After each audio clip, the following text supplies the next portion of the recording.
Times of India का article है और आर्टिकल क्या कह रहा है, transfer Chandigarh to Punjab assembly passes resolution.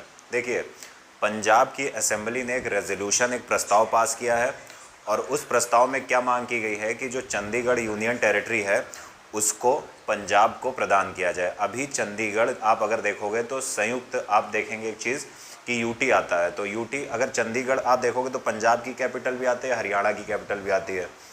अभी पंजाब राज्य की असेंबली ने एक रेजोल्यूशन पास किया है और कहा है कि चंडीगढ़ को अब पंजाब को दे देना चाहिए, इस बात की मांग उठाई है। तो चलिए हम समझते हैं चंडीगढ़ के इतिहास के बारे में। तो देखिए, अगर हम चंडीगढ़ की बात करें तो वही बात है कि resolution in the assembly seeking the immediate transfer of Chandigarh to Punjab. Punjab की असेंबली में एक रेजोल्यूशन पास किया गया है। ये रेजोल्यूशन इस बात की डिमांड करता है, इस बात की मांग करता है कि चंडीगढ़ को पंजाब को प्रदान किया जाना चाहिए। पहली चीज़ तो ये है। अब कह रहा है कि एक लॉन्ग स्टैंडिंग डिस्प्यूट है पंजाब और हरियाणा राज्यों के बीच चंडीगढ़ को लेकर। देखिए, चंडीगढ़ पर दोनों राज्य चंडीगढ़ को छोड़ना नहीं चाहते हैं। दोनों चाहते हैं कि चंडीगढ़, हरियाणा चाहता है हरियाणा में शामिल हो जाए और पंजाब चाहता है पंजाब में शामिल हो जाए। तो विवाद बहुत पुराना है, हम इतिहास की भी बात करेंगे, लेकिन इसको थोड़ा सा, ये जो आग थी इसमें घी डालने का काम किसने किया। अभी हमको पता है कि चंडीगढ़ में जो अधिकारी थे, सरकारी कर्मचारी थे, उनको सेंट्रल सर्विस रूल्स के अंतर्गत ले आया गया है। अभी तक चंडीगढ़ में जो भी अधिकारी काम करते थे, जो भी सरकारी कर्मचारी कार्य करते थे, वो पंजाब सर्विस रूल्स के अंतर्गत आते थे। मतलब उनको जो सैलरी, जो पेंशन, जो छुट्टी मिलती थी, वो सब पंजाब सर्विस रूल्स के माध्यम से मिलती थी। हाल ही में भारत की संसद में अमित शाह जी ने एक रेजोल्यूशन पास कराया है और उसमें ये बात की गई है कि अब जो चंडीगढ़ के एम्प्लॉयज़ होंगे वो पंजाब सर्विस रूल्स में नहीं आएंगे, बल्कि सेंट्रल सर्विस रूल्स के अंतर्गत आएंगे। यानी अब उनको जो सैलरी, उनको जो पेंशन, उनको जो छुट्टियां मिलेंगी, वो सब इस रूल के माध्यम से मिलेंगी।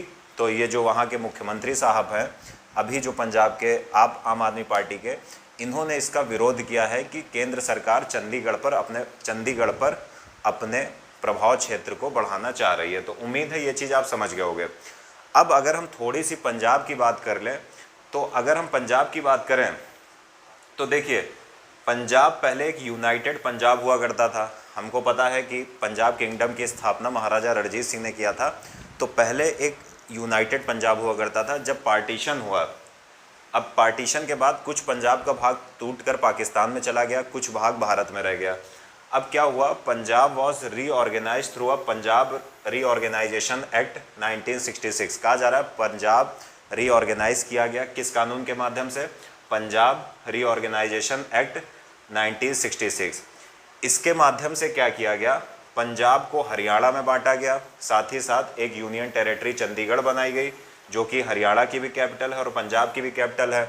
और पंजाब का या यूनाइटेड पंजाब का कुछ भाग जो था वो union territory of Himachal Pradesh को तब दिया गया था। अभी जो हिमाचल प्रदेश है वो एक पूर्ण राज्य है, लेकिन जब ये पंजाब रीऑर्गेनाइजेशन एक्ट 1966 पास हुआ था तो उसमें पंजाब से एक हरियाणा राज्य निकला और कुछ भाग उसका पहाड़ी क्षेत्र हिमाचल को दे दिया गया। साथ ही साथ यूनियन टेरिटरी जो एक चंडीगढ़ को बनाया गया, उसको पंजाब की और हरियाणा की ज्वाइंट कैपिटल बना दिया गया। तो उम्मीद है ये चीज़ आप समझ पाए होंगे। अब देखिए, अब हमको ये देखना है कि how did Chandigarh become the capital of Punjab. सबसे पहले हमको क्या देखना है कि चंडीगढ़ जो है वो पंजाब की कैपिटल कैसे बनी। तो देखते हैं। देखिए, आफ्टर द पार्टीशन, हमको पता है यूनाइटेड प्रोविंस या यूनाइटेड पंजाब प्रोविंस में बहुत बड़ा क्षेत्र आता था, लेकिन पार्टीशन के बाद कुछ भाग टूटकर पाकिस्तान में चला गया। अब इस बात को देखिए, पार्टीशन के बाद क्या हुआ कि जो भारत सरकार थी वो क्या करती थी, हमको पता है कि जब पंजाब का पार्टीशन हुआ तो लाहौर, जो कि महाराजा रणजीत सिंह की कैपिटल हुआ करती थी, पॉलिटिकल कैपिटल होती थी, वो पाकिस्तान में चली गई। अब क्या हुआ कि भारत सरकार चाहती थी कि एक लाहौर जैसा ही मॉडर्न शहर डेवलप करके पंजाब को उसकी कैपिटल बना दिया जाए। इसलिए क्या हुआ कि कॉन्सेप्ट आया चंडीगढ़ का। भारत सरकार चाहती थी कि पंजाब चूँकि यूनाइटेड से टूट गया पार्टीशन के बाद और लाहौर चला गया पाकिस्तान में, इसके क्या निगेटिव इम्पैक्ट आए कि एक मॉडर्न सिटी भारत से चला गया जो किसी ज़माने में पंजाब की पॉलिटिकल कैपिटल हुआ करती थी। भारत सरकार ने क्या किया, भारत सरकार चाहती थी कि एक मॉडर्न सिटी बनाई जाए लाहौर की तर्ज पर, और उसी मॉडर्न सिटी को पंजाब की कैपिटल बना दिया जाए। और इसीलिए आप देखोगे कि क्या हुआ कि चंडीगढ़ की स्थापना की गई। आगे क्या कह रहा है, in 1966 the state was divided into Punjab और Haryana with some parts coming under Himachal Pradesh. 1966 में पंजाब रीऑर्गेनाइजेशन एक्ट पास हुआ, और उसके माध्यम से पंजाब को, हम सबको पता है कि भारत में जो लैंग्वेज के बेस पर राज्य की डिमांड हो रही थी, उसी आधार पर कई छोटे छोटे राज्य बट गए। जैसे अगर हम पंजाब की बात करें तो पंजाब में जो हिंदी भाषी लोग थे वो हरियाणा की मांग कर रहे थे, जो पंजाबी बोलते थे वो एक अलग राज्य की मांग कर रहे थे। तो पंजाब टूटा और उससे निकला क्या, एक तो पंजाब निकला है जो अभी आपको दिखता है हरियाणा, और इस पंजाब के, यूनाइटेड पंजाब के कुछ भाग दे दिए गए हिमाचल प्रदेश को। तो इस बात को याद रखना। आगे, जब तक हरियाणा की स्थापना पंजाब रीऑर्गेनाइजेशन एक्ट 1966 के माध्यम से नहीं हुई, तब तक जो चंडीगढ़ था वो पंजाब की कैपिटल था। लेकिन जब पंजाब का रीऑर्गेनाइजेशन किया गया एक एक्ट के माध्यम से, तो क्या हुआ कि केंद्र सरकार ने क्या कहा कि हरियाणा को अपनी अलग कैपिटल बनानी पड़ेगी। शुरुआत में संयुक्त कैपिटल बनाई गई थी, लेकिन कहा कि बाद में बनानी पड़ेगी। अब देखिए 1970s में पंजाब में ये डिमांड बढ़ गई कि 5 साल के लिए कहा गया था कि 5 साल के अंतर्गत हरियाणा अपनी कैपिटल डेवलप कर ले, लेकिन हरियाणा ने डेवलप नहीं की है। तो इसलिए केंद्र सरकार ने जब पंजाब में इस बात की डिमांड बढ़ गई कि चंडीगढ़ को पंजाब को ट्रांसफ़र कर दिया जाए, तो केंद्र सरकार ने क्या किया, इंदिरा गांधी जी के समय की ये बात है कि उन्होंने कहा the capital project are of Chandigarh should as a whole go to Punjab. Indira Gandhi ji की सरकार ने कहा कि जो चंडीगढ़ प्रोजेक्ट है, ये जो कैपिटल है, इसको पंजाब को ही सौंप देना चाहिए। तो इस बात को ध्यान रखना। आगे देखिए क्या हुआ। अब ये कहा गया कि जब तक हरियाणा को 5 साल का टाइम दिया गया और कहा गया कि 5 साल के अंतर्गत आप अपनी कैपिटल बना लीजिए, पहली चीज़ ये कही गई। और कहा 5 साल तक आप अपना ऑफिस और जो भी आपके रेजिडेंशियल या आवासीय भवन है वो चंडीगढ़ में रह सकते हैं। 5 साल के अंदर आप अपनी कैपिटल बना दीजिए। कहा जाता है कुछ फंड भी दिया गया था और ये सारी बातें हुई थी, लेकिन हरियाणा ने अपनी कैपिटल डेवलप नहीं की। अब देखिए, however Chandigarh remained a union territory as Haryana did not build a capital of its own. हालांकि चंडीगढ़ को यूनियन टेरिटरी बनाकर दोनों की कैपिटल बना दी गई थी, लेकिन हरियाणा ने केंद्र सरकार की इस बात को नहीं माना और अपनी कैपिटल को डेवलप नहीं किया। आगे देखते हैं। अब देखिए, जब ये सारी चीज़ें हो रही थी तो पंजाब में लगातार इस बात की डिमांड उठ रही थी कि चंडीगढ़ पंजाब की कैपिटल थी तो पंजाब को मिलनी चाहिए।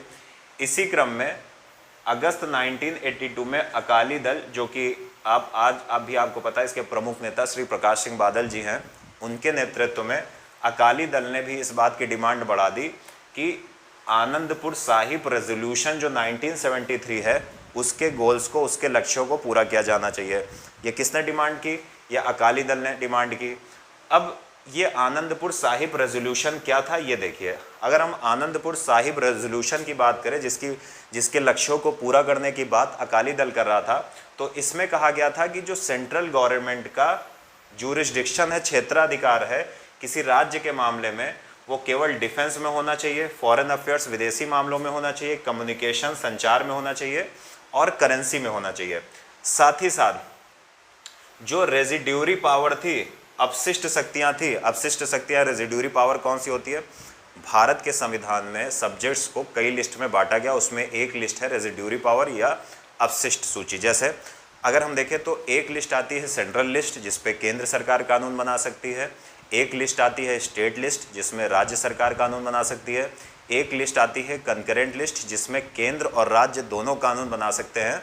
लेकिन अगर केंद्र और राज्य के कानूनों में टकराहट होगी तो जो स्टेट द्वारा बनाया गया कानून होगा वो उस सीमा तक शून्य होगा जिस सीमा तक राज्य का कानून कंकरेंट लिस्ट पर केंद्र के कानून का विरोध करता है। अब रेजिड्यूरी पावर पर भारत में जो शक्ति हैं, अपशिष्ट शक्तियों में, रेजिड्यूरी पावर्स में कानून बनाने की, वो केंद्र सरकार को है। तो जो आनंदपुर साहिब रेजोल्यूशन था, अकाली दल ने कहा कि उसके माध्यम से उसके क्षेत्र, उसमें क्या प्रोविज़न किया गया था कि केंद्र सरकार को defence, foreign affairs, communication and currency के संदर्भ में अपना जुरिडिक्शन रखना चाहिए, पहली चीज़। दूसरी चीज़ कहा था कि जो रेजिड्यूरी पावर्स हैं इनको राज्यों को देना चाहिए। और साथ ही साथ इनकी जो सबसे अलग एक डिमांड थी वो थी Chandigarh to be given to Punjab, Chandigarh को पंजाब को दे देना चाहिए। ये आनंदपुर साहिब रेजोल्यूशन का एक पार्ट था।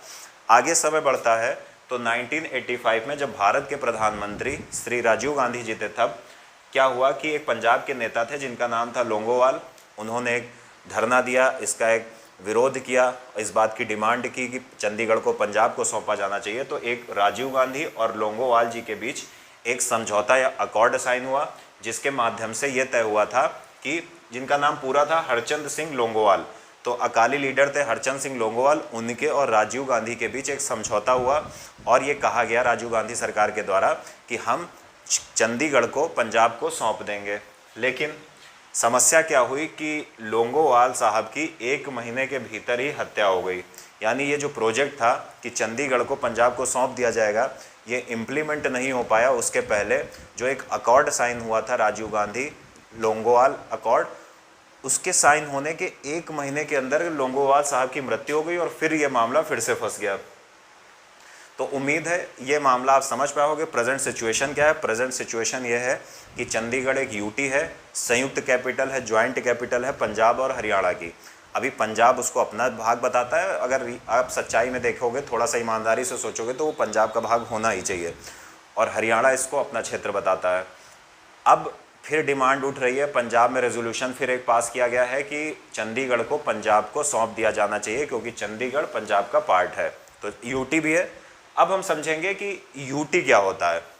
What are union territories and how are they carved out of states. तो चलिए हमको देखना है यूटी क्या है। अगर हम यूटी की बात करें तो यूटी क्या है? यूटी का शासन, जो गवर्नेंस होती है, वो डायरेक्टली बाय द यूनियन, यानी यूटी को गवर्न किया जाता है केंद्र सरकार के द्वारा। यूटी का प्रोविज़न भारत के संविधान के पार्ट 8 में है। यूटी का एडमिनिस्ट्रेशन कैसे होगा, ये पार्ट 8 में अच्छे से समझाया गया है इंडियन कॉन्स्टिट्यूशन के। अगर हम यूटीज़ की बात करें तो यहाँ पर क्या होता है, प्रेसिडेंट अपॉइंट करता है एडमिनिस्ट्रेटर की या लेफ्टिनेंट गवर्नर की।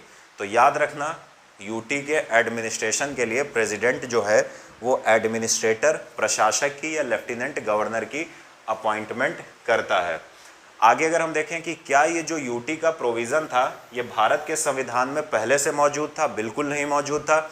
इसको 7th कॉन्स्टिट्यूशन अमेंडमेंट 1956 के माध्यम से शामिल किया गया था। जैसे हमारे राज्यों में जब स्टेट का रीऑर्गेनाइजेशन किया गया तो उसमें एक यूटी का प्रोविज़न किया गया, यूनियन टेरिटरीज़ का। तो इसको 7th याद रखना, मूल संविधान में यूनाइटेड यानी यूनियन टेरिटरी जैसा कोई प्रोविज़न नहीं था। इसको 7th कॉन्स्टिट्यूशन अमेंडमेंट 1956 के माध्यम से संविधान में शामिल किया गया था। There are difference in the governing of UTs. देखिए कह रहा है कि यूटी की जो गवर्निंग है उसमें अंतर है। किन यूटीज़ में? Upon whether they have a legislative assembly और नॉट। देखिए आपको 2 प्रकार की यूटीज़ मिलेंगी। एक यूटीज़ ऐसी मिलेंगी जिसमें लेजिस्लेटिव असेंबली होगी, कुछ यूटीज़ ऐसी मिलेंगी जिसमें लेजिस्लेटिव असेंबली नहीं होगी। तो दोनों की गवर्नेंस सिस्टम में अंतर है। The smaller once govern directly by the central government. कह रहा है कि जो यूटीज़ छोटी सी हैं, स्मॉलर हैं, उनको डायरेक्टली केंद्र सरकार के द्वारा गवर्न किया जाता है, जैसे चंडीगढ़, दामन एवं दीव, दादरा एवं नागर हवेली। इसमें क्या है, कोई भी इलेक्टेड असेंबली नहीं है, डायरेक्ट केंद्र सरकार के द्वारा इनको गवर्न किया जाता है। आगे अगर देखें, on the other hand Puducherry and Jammu and Kashmir. अगर पुडुचेरी की बात कर लो और जम्मू कश्मीर की बात कर लो तो यहाँ पर लेजिस्लेटिव असेंबली है, साथ ही साथ यहाँ पर एक गवर्नमेंट भी है, साथ ही साथ यहाँ पर जो केंद्र का या राष्ट्रपति द्वारा नियुक्त प्रशासक भी है, एडमिनिस्ट्रेटर भी है। तो इस बात को भी थोड़ा सा याद रखना। अब सबसे अलग सिचुएशन है न्यू दिल्ली की। क्यों? क्योंकि दिल्ली जो है, दिल्ली का पूरा फंक्शन अलग है। दिल्ली राज्य और यूटी के बीच में आता है, तो इस बात को फोकस करना कि दिल्ली का प्रोविज़न थोड़ा सा अलग है। बाकी यूटीज़ 2 प्रकार की हैं।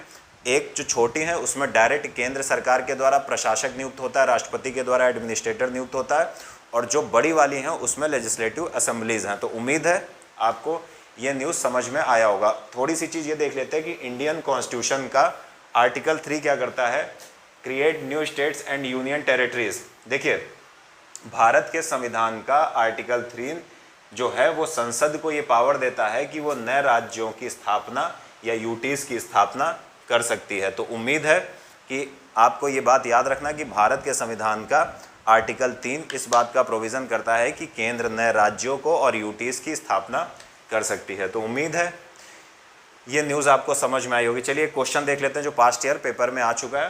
Consider the following statement, previous year question है, यूपीएससी सिविल सर्विसेज एग्जामिनेशन में आ चुका है। The governor of Punjab is concurrently the administrator of Chandigarh.